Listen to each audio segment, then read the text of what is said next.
হিমন্ত বিশ্ব শৰ্মা ডাঙৰীয়া এগৰাকী ৰাজনৈতিক হিন্দু, অসমৰ জিন্না। তেওঁক হিন্দু নেতা কোন নহয় সেইটোৰ প্ৰমাণ পত্ৰ দিয়া তেওঁ কোনো অধিকাৰ নাই।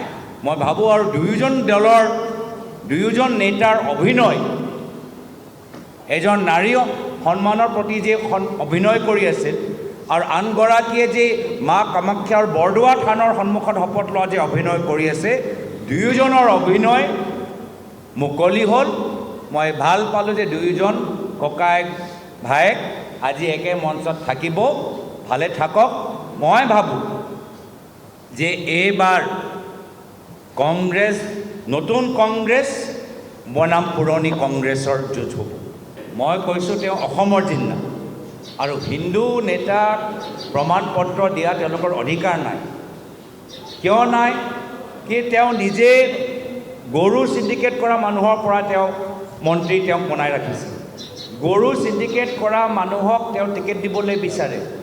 গৰু চিণ্ডিকেট অসমৰ ভিতৰত আৰু বৃদ্ধি পাইছে। তেওঁ কি হিন্দু নেতা? মইতো চেলেঞ্জ কৰিবলৈ বিচাৰোঁ যে আহক হিমন্ত বিশ্ব শৰ্মা ডাঙৰীয়া এবাৰ সন্মুখৰ পৰা হিন্দু ধৰ্মৰ ওপৰত মোৰ লগত ডিবেট কৰক। মই চেলেঞ্জ কৰিছোঁ যদি সাহস আছে, কিন্তু মোৰ চেলেঞ্জ কেতিয়াও নলয়।